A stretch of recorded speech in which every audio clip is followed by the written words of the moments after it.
K100 with Tony and the Disco is brought to you by BetOnline. BetOnline is your number one source for the NBA and the NHL playoffs this season. Every stat, every matchup, and even live odds while the games are being played. When the game's over, head on over to our online casino and get in on a game of blackjack or poker. Or unwind with one of our over 150 slots games. Head to the website today to get in on the action. Don't forget to use the promo code BELIEVE, that's BLEAD, for your 50% welcome bonus on your first deposit. BetOnline. The game starts here. So, next is from Jason Turpin. Hey guys, great nuclear weapons talk last week. Have you guys ever heard of 1961 Broken Arrow that just happened outside Shane Holmes' hometown? A USB-52 bomber crashed carrying 2 nukes, each 250 times more powerful than the Hiroshima bomb. The bombs came very close to detonating. One of the nukes was recovered while the other is still missing, buried deep underground. According to the government, the lost nuke is disarmed and allegedly not a public danger. However, environmental groups say radioactive elements of the device may be leaking into the local water, which explains some of the developmental issues observed in Shane Helms. That looks pretty funny. Anyways, I wanted to ask about another agent. Bischoff just did a review of the much talked about Goldberg-Steve Regal match, and Bischoff played the bad match of the agent, but refused to say who it was. Eric didn't want to say the name because the guy is still a very prominent person. In past interviews, Regal has blamed the agent as well, but he too refuses to name who it was.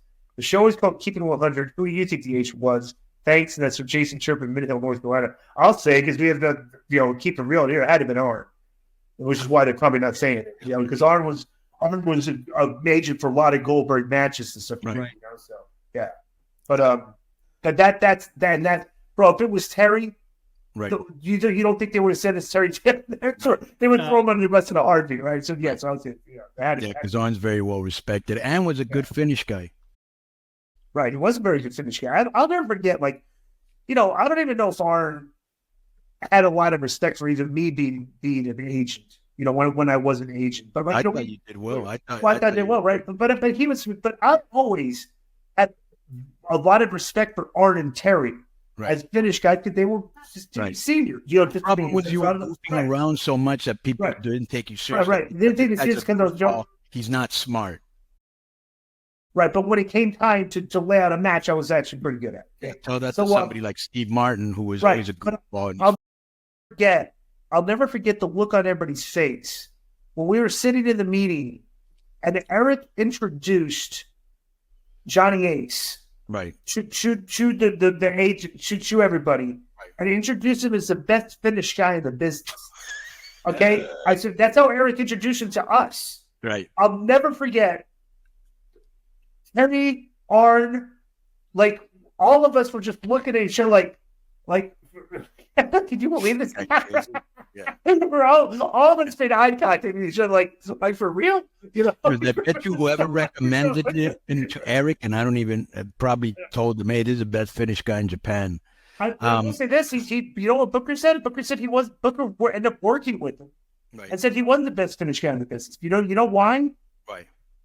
Because Ace would this is why Booker. I had a conversation with him about this because I didn't think Johnny from a creative standpoint brought literally nothing to the table, right? But he was very when he started sitting in the meetings, and we would when we did the booking meetings, we would do the angles and we'd say, okay, this is the finish, unless the finish had detail that we wanted, that was storyline. Okay, this person goes over, we would just wait and when we get to the show that day, okay, this guy's good, and let Arn and Terry, to work with the guy, then they lay out the finishes. We never did the meeting.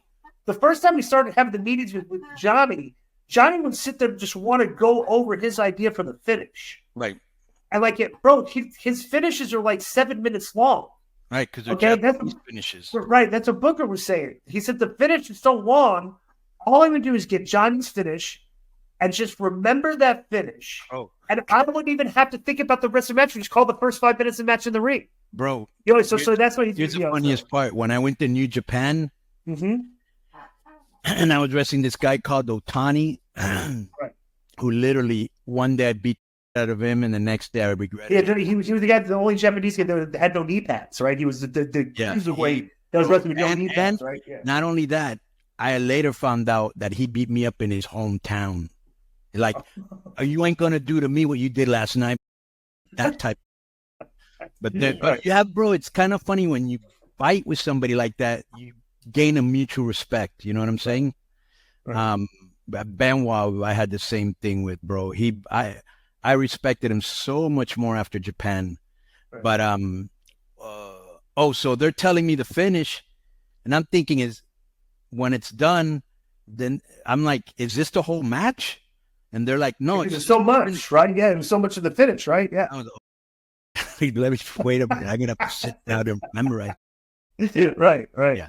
The good thing is that the finish, since there's like 6 guys in the match, 5 other guys, you know what I'm saying? So you'd only have to remember when you had to jump back in. Yeah, you got to be like a really weird mentally to like visualize that. That's kind of like a photographic memory engineered in a very weird way. Like you're using photographic memory. Like I just think it's like anything else. You get used to it. Used to it. Yeah. Well, I'm just saying you can picture move for move for like a 7 to 10 minute period of time in the match, and and visualize that in your head and think it out. Right. It's kind of like. But as you know, like a lot of stuff in the ring, Six guys putting the match together, so it's 6 different ideas. It's not just you. The agent is usually just listening to it and going, "Okay, take this out or put this in." It's 420, by the way. Okay. MikeDurbin.com. You can get the WCW-esque Conan in that K-Dog Wolfpack style. Man, this Conan might be Bendy of the Year right now. I really told you. Yo. Let me speak on this. Mike Durbin Productions exclusive. The Conan, I was the most impressed with Conan, man. It's like undercover Bendy of the Year. It's a really nice figure. The do-rag is freaking awesome in person. I love the exclusive with the WCW packaging. I love this one with the camo. It's really nice. And I will say a figurine expert who went to TJ on Friday, Matt Cardona, put it over as being a good figurine as far as figurines go. Yo, hold on, let me speak on this. Exclusive Mike Durbin Productions, K-Dog. Look at that, listen to K-Dog, keeping it 100, logo on the back, MikeDurbin.com. Get it right now. Low key might be Bendy of the Year. Go get it. Yo, what's up? I just want to thank you guys for watching this clip. Don't forget to hit the like button, leave a comment, and subscribe. And join our YouTube membership for hours and hours of exclusive, unedited, uncensored content. And being a member will help you get involved in our upcoming live streams. Thank you for your support. Thank you for riding with us. I know you got a lot of other podcast choices, be it wrestling or other ones. And thank you for picking us. Boom.